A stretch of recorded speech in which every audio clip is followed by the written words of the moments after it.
Welcome friends on Shriram classes Bikaner.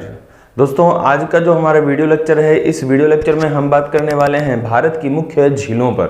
तो हम बिना देरी किए शुरू करते हैं हमारा आज का जो नया चैप्टर है वो झील।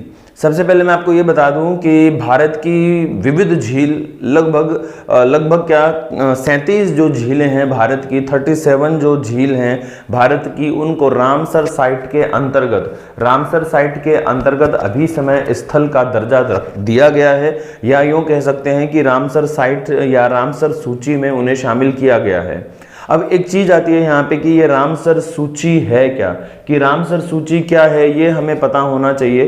तो मैं आपको ये बता दूं कि 2 फरवरी 1971 में रामसर शहर या रैमसर शहर ईरान में एक सम्मेलन हुआ था, और यह सम्मेलन का उद्देश्य था नम भूमि का संरक्षण। अब कौन सी नम भूमि का संरक्षण, ये भी एक खास बात आती है। तो उन नम भूमियों का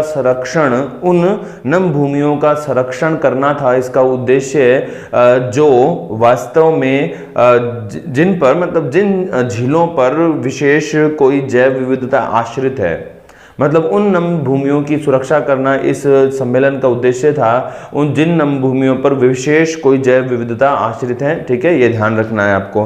तो इस श्रेणी में हमारे भारत में करीब वर्तमान में 37 नम भूमियां निर्मित की गई हैं। अब कौन सी पहली नम भूमि है वो जरूर एग्जाम में पूछा जाता है कि भारत की प्रथम नम भूमि, तो 1 अक्टूबर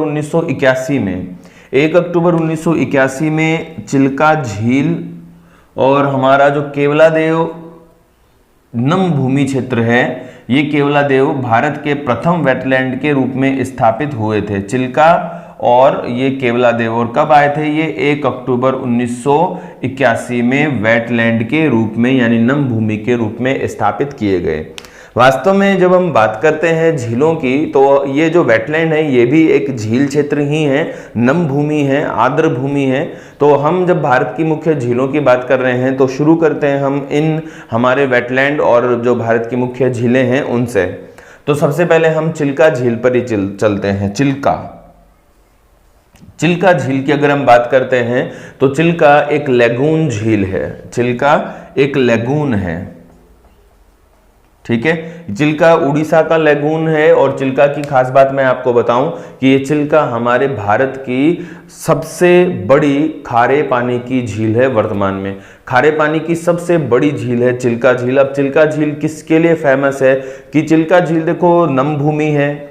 अब इस नम भूमि में और नम भूमि के तटवर्ती क्षेत्रों में हमें मैंग्रोव वन देखने को मिलते हैं। साथ ही इस चिल्का झील में हमें इरावदी डॉल्फिन देखने को मिलती है। इरावदी डॉल्फिन हमें देखने को मिलती है। इरावदी तो है नदी का नाम, आप आरएस वाले बच्चे हैं तो ये तो जानते ही हैं। तो इरावदी है नदी का नाम, और डॉल्फिन एक प्रजाति होती है मैमल्स की, जो कि मछली की भांति हमें नजर आती है। तो डॉल्फिन इरावदी नदी म्यांमार में है, तो वो वाली जो डॉल्फिन है वो हमारे इस चिल्का झील में देखने को मिलती है। ओके, आगे बात करते हैं हम। चिल्का झील के बाद दूसरी सबसे बड़ी खारे पानी की झील है, वो है पुलिकट झील। पुलिकट ये दूसरी सबसे बड़ी खारे पानी की झील है, और पुलिकट झील की खास बात है कि ये आंध्र प्रदेश और तमिलनाडु की सीमा पर स्थित है। मान लीजिए यहाँ पे आंध्र प्रदेश खत्म होता है और यहाँ पे तमिलनाडु शुरू होता है, तो ये झील यहाँ पर है पुलिकट झील, ठीक है, ये ध्यान रखना है। और पुलिकट झील भी क्या है? एक लैगून झील है। पुलिकट झील भी क्या है? एक लैगून झील है, ठीक है, ये ध्यान रखना है आपको। ओके, पुलिकट झील की खास बात यह है कि ये पुलिकट झील हमारे भारत की खारे पानी की दूसरी सबसे बड़ी झील है, ठीक है, ये खारे पानी की दूसरी सबसे बड़ी झील है। अब हम खारे पानी की पुलिकट झील है, वो भी विविध प्रवासी पक्षियों के लिए जानी जाती है। सांभर की अगर हम बात करते हैं, सांभर, तो ये सांभर के लिए 2 विशेषताएं निकल कर आती हैं। सबसे पहली बात कि हमारा जो सांभर झील क्षेत्र है, हमारी जो सांभर झील क्षेत्र है, इस सांभर झील की खास बात है कि ये भारत की सबसे खारी झील है। भारत की सबसे खारी झील है, ये ध्यान रखना है। और साथ ही ये तीसरी सबसे बड़ी खारी झील भी है। चिल्का झील और पुलिकट झील के बाद ये तीसरी सबसे बड़ी खारी झील भी है और भारत की ओवरऑल सबसे खारी झील भी है। ठीक है, ये ध्यान रखना है। सांभर के बाद हम एक और झील की बात करते हैं, पैगांग सो। पैगांग सो, पैगांग सो जो झील है कभी काफी विवादों में बनी हुई है। पैगांग सो झील भारत की एक अंतर्राष्ट्रीय झील है। पैगांग सो झील भारत की एक अंतर्राष्ट्रीय झील है जो कि लद्दाख और तिब्बत में स्थित है। लद्दाख और तिब्बत में स्थित है। अब इस पैगांग सो झील पर पूरी की पूरी झील पर चाइना अधिकार जताता है, तो ऐसे में ये झील क्या बनी हुई है, विवादित बनी हुई है। ठीक है, ये ध्यान रखना। अब पैगांग सो की खास बात मैं बताऊं आपको कि ये एक खूबसूरत टूरिज्म डेस्टिनेशन तो है ही, साथ ही में ये एक खारे पानी की झील है और खास बात, सबसे खास बात कि यह है विश्व की सर्वाधिक ऊंचाई पर स्थित खारे पानी की झील है। विश्व की सर्वाधिक ऊंचाई पर स्थित खारे पानी की झील है। झील का नाम है पैगांग सो। ठीक है, ये ध्यान रखना। इसके अलावा यहाँ पे जो लिखी है उन सभी की हम बात कर लेते हैं। डल झील। डल झील कहाँ है? श्रीनगर में है। डल झील श्रीनगर में है और डल झील की खास बात बताऊं कि डल झील सदैव शीत ऋतु में सदैव जम जाने वाली भारत की एकमात्र झील है। हमेशा ये झील जम जाती है और इस झील में चलने वाले शिकारे क्या होते हैं? House boat. इस झील में चलने वाले शिकारे काफ़ी प्रसिद्ध हैं पूरे विश्व में। आप मूवी देखी होगी, अपने पुरानी मूवी कश्मीर की कली वगैरह वगैरह। ठीक है, तो इस प्रकार के ये शिकारे होते हैं। ये हाउस बोट है, नाव के अंदर घर बना हुआ होता है, हाउस बोट। ठीक है, तो नाव में घर बना हुआ होता है, तो इस प्रकार के ये शिकारे होते हैं, ये ध्यान रखना है। तो ये शिकारों के लिए यानी कि हाउस बोट के लिए काफ़ी फेमस है हमारी डल लेक। ठीक है, ये ध्यान रखना है। कहाँ है? श्रीनगर में है और शीत ऋतु में ये हमेशा ही जम जाती है।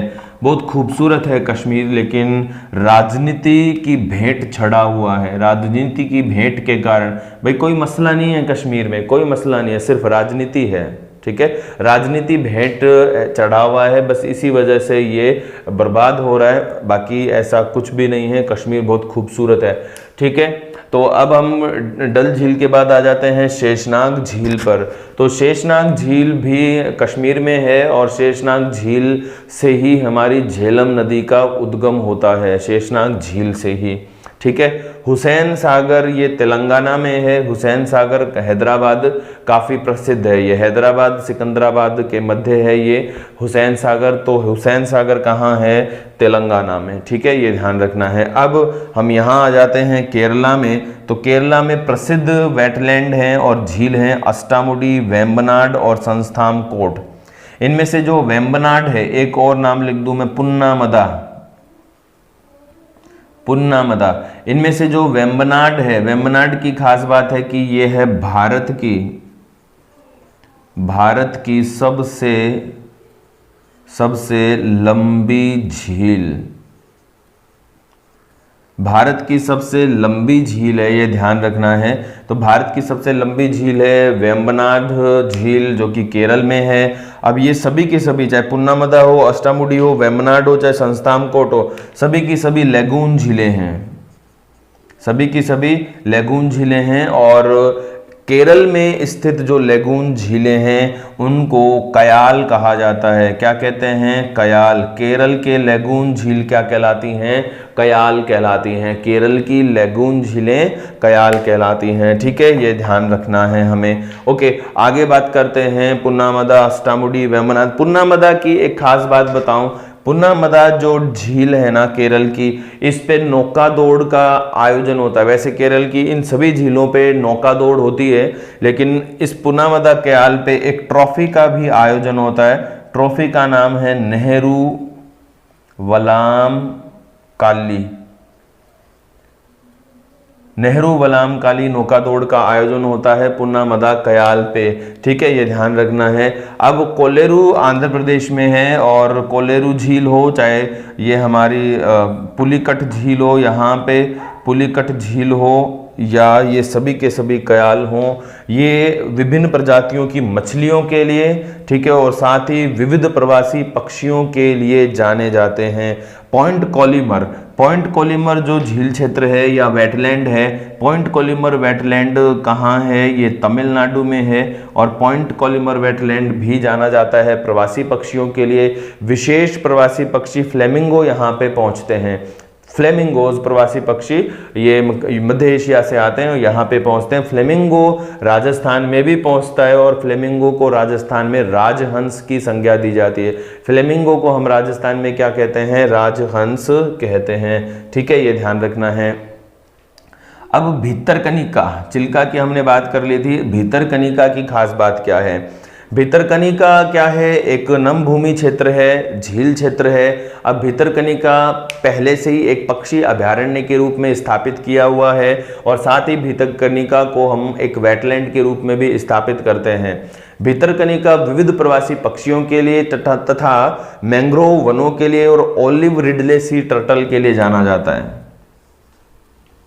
यहाँ पे समुद्री कछुआ है, olive Ridley sea turtle, olive Ridley sea turtle के लिए जाना जाता है भितरकनिका, ठीक है, ये ध्यान रखना है। इसके बाद हम बात करते हैं वेस्ट बंगाल में। तो वेस्ट बंगाल में हमें मिलता है एक तो सुंदरवन और एक पूर्वी कोलकाता। तो सुंदरवन और पूर्वी कोलकाता की अगर हम बात करते हैं तो सुंदरवन, पूर्वी कोलकाता, ये सभी के सभी दोनों के दोनों ये जाने जाते हैं। एक तो वो हमारे मैंग्रोव वनों के लिए यानी कि डेल्टाई वनों के लिए, साथ ही ये जाना जाता है रॉयल बंगाल टाइगर के लिए। झील क्षेत्र हैं, मतलब नम भूमि है, नम भूमि को हम एक्चुअल में झील क्षेत्र भी कह सकते हैं। तो सुंदरवन और पूर्वी कोलकाता ये फेमस हैं रॉयल बंगाल टाइगर के लिए। रुद्रसागर जो झील है ये त्रिपुरा में है, रुद्रसागर झील है त्रिपुरा में। और लोकताक झील है मणिपुर में। लोकताक झील की एक खास बात बताता हूँ। लोकताक झील ये जो नॉर्थ ईस्ट भारत है ना, ये उत्तर पूर्वी भारत, तो उत्तर पूर्वी भारत की सबसे बड़ी मीठे पानी की झील है लोकताक झील। लोकताक झील में एक नेशनल पार्क है, लोकताक झील में एक नेशनल पार्क है। नेशनल पार्क का नाम है कैबुल लामजो, कैबुल लामजो, ये नेशनल पार्क है कैबुल लामजो। इस कैबुल लामजो नेशनल पार्क को तैरता हुआ नेशनल पार्क कहते हैं। ये विश्व का एकमात्र तैरता हुआ नेशनल पार्क कहलाता है। डिपोरबिल जो झील है, ये डिपोरबिल झील असम में है, ये ध्यान रखना है। अब डिपोरबिल को गहरा बिल भी कह देते हैं भाई, डीप, डीप यानी गहरा, तो इस तरह से हिंदी में बना देते हैं, लेकिन पता नहीं ये सही है कि नहीं है। लेकिन जब आप गूगल पे डिपोरबिल का मतलब गूगल पे डिपोरबिल को सर्च करते हो, ऐसे लिखते हो ना, हिंदी में लिखते हो डिपोरबिल नम भूमि, तो उसका उच्चारण कर देता है गूगल, ट्रांसलेट कर देता है गहरा बिल, है ना। तो वो पता नहीं ठीक है कि नहीं है, बट इसका नाम डिपोरबिल है। तो डिपोरबिल ही आप याद रखिए, गहरा बिल हिंदी में आपको गूगल ट्रांसलेशन में मिल जाएगा। तो डिपोरबिल झील असम में है, ठीक है, ये ध्यान रखना है। इसके अलावा भोज वेटलैंड या भोज जो झील है वो मध्य प्रदेश में है, भोज झील।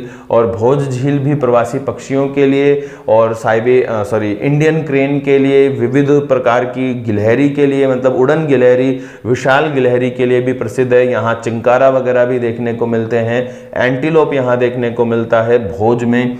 इसके अलावा गुजरात में नाल सरोवर है, नाल सरोवर झील, यहाँ भारतीय जंगली कुत्ता, भारतीय जंगली गधे देखने को मिलते हैं नाल सरोवर गुजरात में। इसके अलावा उत्तर प्रदेश में हमें नवीन जो नम भूमि है वो देखने को मिलती हैं। नवाबगंज, पार्वती, समन, समसपुर, सांडी, सरसई, नवार, सभी की सभी प्रवासी पक्षियों के लिए जानी जाती हैं। सभी की सभी झीलें प्रवासी पक्षियों के लिए जानी जाती हैं, ठीक है, ये ध्यान रखना। अब अपर गंगा झील, ये वास्तव में गंगा नदी पर इस झील का निर्माण किया गया है, गंगा नदी पर। अब अपर गंगा जो झील है या अपर गंगा जो वेटलैंड है, इसको मैं यहाँ बताऊंगा। अपर गंगा वेटलैंड हमारे उत्तर प्रदेश में है। उत्तर प्रदेश में ब्रज घाट एक स्थान आता है, ब्रज घाट से लेके नरोरा, ब्रज घाट से नरोरा के मध्य अपर गंगा वेटलैंड स्थापित है। और अपर गंगा वेटलैंड की खास बात मैं बताऊं आपको कि अपर गंगा वेटलैंड की खास बात यह है कि अपर गंगा वेटलैंड में गंगाई डॉल्फिन देखने को मिलती है और विविध प्रजाति की मछलियां और गंगाई कछुए देखने को मिलते हैं। ठीक है, ये ध्यान रखना है। अब झील है या वेटलैंड है, अपर गंगा वेटलैंड उत्तर प्रदेश में है। ये ब्रज घाट से नरोरा के मध्य है। ठीक है, हिमाचल प्रदेश की चंद्रताल झील, पोंग झील, रेणुका झील, हिमाचल प्रदेश में गोविंद सागर झील भाखड़ा बांध के बनने से निर्मित है। गोविंद सागर झील, ये पोंग झील, पोंग बांध है, वास्तव में पोंग बांध या पोंग झील ये भी मैन मेड है, गोविंद सागर भी मैन मेड है। इसके अलावा उत्तर प्रदेश में रिहंद बांध परियोजना है, वहां पर है गोविंद वल्लभ पंत सागर। गोविंद वल्लभ पंत सागर को भारत की सबसे बड़ी कृत्रिम झील माना जाता है मीठे पानी की। इससे पहले जयसमंद जो झील थी, जयसमंद झील को माना जाता था, फिर गोविंद सागर झील को माना जाता है और उसके बाद वर्तमान में गोविंद वल्लभ पंत सागर। तो ये गोविंद सागर ये हिमाचल प्रदेश में है, रेणुका झील हिमाचल प्रदेश में है, पोंग झील हिमाचल प्रदेश में है, चंद्रताल हिमाचल प्रदेश में है और सभी की सभी झीलें जानी जाती हैं प्रवासी पक्षियों के लिए। भारत के मोस्टली क्या सभी के सभी जो वेटलैंड हैं, सभी की सभी जो नम भूमियां हैं, सभी की सभी जो झीलें हैं वो प्रवासी पक्षियों के लिए तो जानी ही जाती हैं। इन सभी झीलों पर प्रवासी पक्षी मध्य एशिया से, साइबेरिया से, यूक्रेन से यहाँ पे पहुँचते हैं। सोमोरिरी लद्दाख में है, सोमोरिरी जो हमारी झील है वो लद्दाख में है। वुलर लेक खास है, वुलर लेक की खास बात क्या है? वुलर लेक जम्मू कश्मीर और ये हमारे भारत की मीठे पानी की सबसे बड़ी झील है और ये प्राकृतिक झील है। झेलम नदी इस झील का निर्माण करती है जम्मू कश्मीर में। तो वुलर झील भारत की सबसे बड़ी मीठे पानी की झील है। होकेडो झील जम्मू कश्मीर में है। सुरिनसर मनसर झील जम्मू कश्मीर में है। सभी की सभी चाहे वुलर हो, होकेडो हो, सुरिनसर मनसर है, ये प्रवासी पक्षी के लिए जानी जाती हैं। इसके अलावा वुलर लेक के पास कश्मीरी स्टैग भी देखने को मिलता है। कश्मीरी स्टैग यानी कि हंगुल कहते हैं हम इसको, हंगुल भी यहाँ पे कभी कभी देखने को मिलता है वुलर लेक के पास। ठीक है, इसके अलावा फिर पंजाब में केशोपुर मियाँ, कंजली, हरीके, रोपड़, नांगल और ब्यास। ठीक है, केशोपुर मियाँ, कंजली, हरीके, रोपड़, नांगल और ब्यास सभी के सभी प्रवासी पक्षियों के लिए जानी जाती हैं। प्रवासी पक्षियों के लिए जानी जाती हैं। ठीक है, ये ध्यान रखना है। तो ये हमारे भारत की प्रमुख झीलें जिनकी हमने बात की है, ये आपको अच्छे से लर्न करनी है। भारत का जो प्राकृतिक संसाधन वाला चैप्टर है, उस प्राकृतिक संसाधन वाले चैप्टर में इन झीलों को हम पढ़ते हैं। ओके दोस्तों, कंटिन्यू साथ रहने के लिए थैंक यू। जय हिंद।